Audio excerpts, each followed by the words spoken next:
네, 여러분 안녕하십니까? 국민의힘 외교안보 특별위원회 위원장 박진입니다. 어제는 정부가 공동으로 사이버 공격을 예방하고 국민의 정보 보호 생활화를 위해서 만든 정보 보호의 날이었습니다.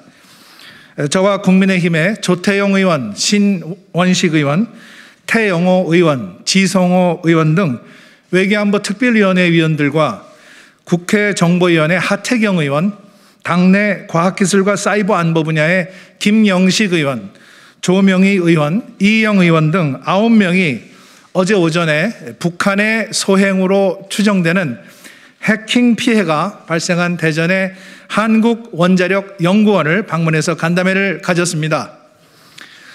저희가 방문한 한국원자력연구원은 원자로 연구시설, 핵연료시설, 방사선 연구시설 등을 보유한 국가 첨단 연구단지로서 가급 국가보안시설입니다.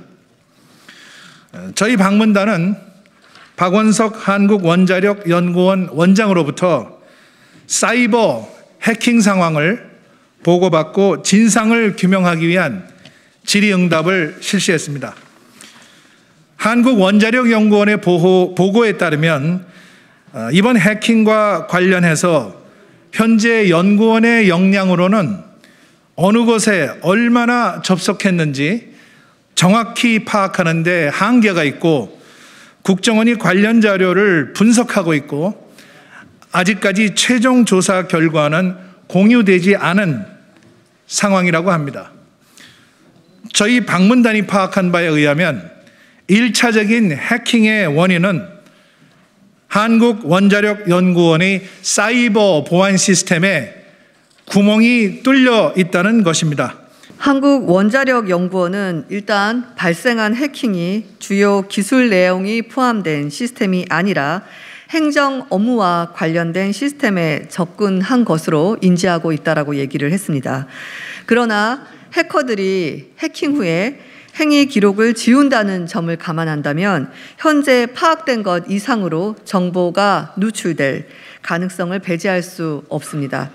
아울러 이번 해킹 이전에 사용하고 있는 VPN이라는 장비의 취약점에 관해서 보안 조치할 것을 권고했음에도 불구하고 암호 변경 등 적극적으로 대처하지 않았던 것이 이번 사고의 가장 큰 원인이었습니다.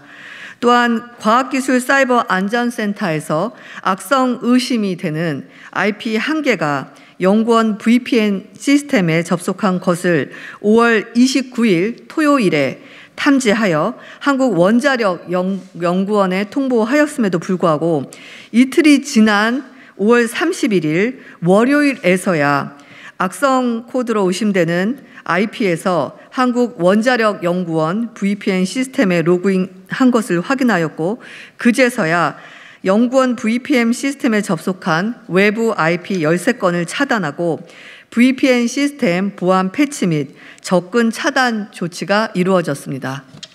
국민의힘 방문단은 사이버 침해를 파악했음에도 불구하고 뒤늦게 대응 조치가 이루어진 것에 대해 문제를 제기했고 상시 대응 체제를 갖추지 못한 근무 형태와 관련성은 없지만 점검할 필요성을 제기하였습니다. 한국원자력연구원의 답변에 따르면 해킹 사건이 발생했음에도 불구하고 연구원들은 아직도 재택근무를 실시하고 있고 외부에서 인증을 거치면 내부망으로 접속할 수 있는 시스템을 유지하고 있다고 합니다. 이 부분에 대해서도 재발 방지를 위한 대책이 시급하다고 판단됩니다. 국책연구원이라는 기관 특성상 창의적인 발상과 연구활동을 위한 근무 시간의 자유, 출퇴근의 자유가 보장되는 것과 아울러 코로나19 상황이라는 것을 감안하더라도 이번처럼 특수한 상황이 발생하였음에도 불구하고 근무 형태에 대한 아무런 조치가 이루어지지 않는다는 점은 제2, 제3의 해킹을 속수무책으로 기다리고 있다는 것과 다름없다고 생각합니다. 더 놀라운 것은 사건 발생 한 달 반이 넘는 동안 아직도 누가, 언제, 어떻게, 어떤 비밀 자료를 빼갔는지 명확히 규명이 되지 않고 있다는 사실입니다. 그러나 이것을 한국원자력연구원만의 책임으로 볼 수는 없습니다. 이런 국가적 차원의 해킹에 대해서는 국가사이버안보정책을 수립 시행하는 국가정보원이 철저한 대책을 마련해야 할 것입니다. 그리고 한국원자력연구원을 소관하는 과학기술정보통신부도 구체적인 대책 마련에 나서야 할 것입니다. 이미 언론에 알려진 바와 같이 국가정보원이 8일 국회 정보위원회에 보고한 내용에 따르면 한국원자력연구원은 해킹에 12일간 노출되었다고 합니다. 이런 해킹은 제3국 연계 조직으로 북한의 소행으로 추정했습니다. 아시다시피 2012년 북한 정찰 전국 산하에 전략사이버사령부가 창설된 이후 현재 활동 중인 북한 해커가 6,800명 규모로인 것으로 추산되고 있습니다. 이런 상황에서 보안 등급이 높은 한국원자력연구원에 대한 해킹 공격은 어느 정도 예견할 수 있은 일이었습니다.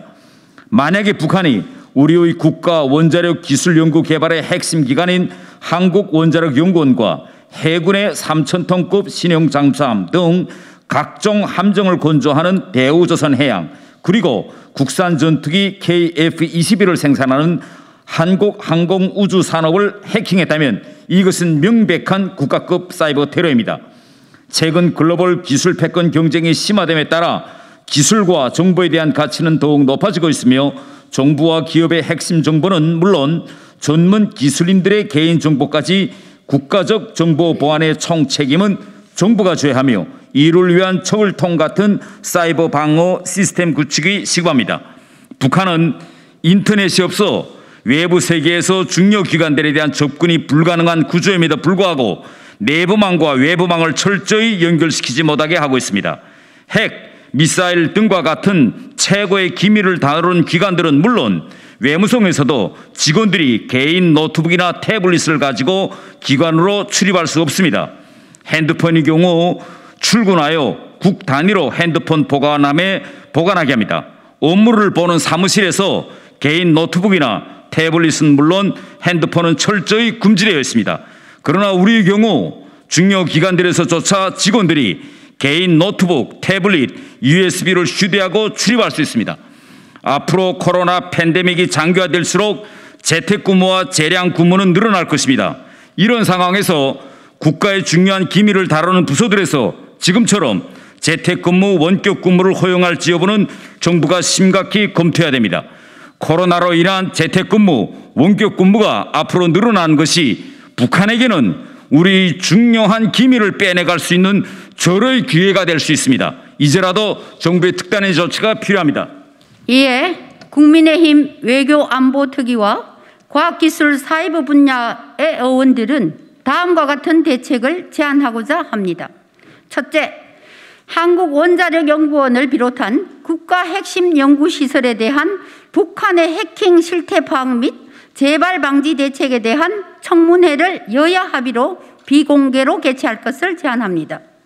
둘째, 국가정보보안 인력 양성과 근로 환경 개선을 위한 국가적 시스템 구축을 위한 특별 예산을 확보하여 일선 정보보안 실무자들이 최적의 환경에서 최상의 정보보안과 해킹 방지 역량을 발휘할 수 있도록 하겠습니다.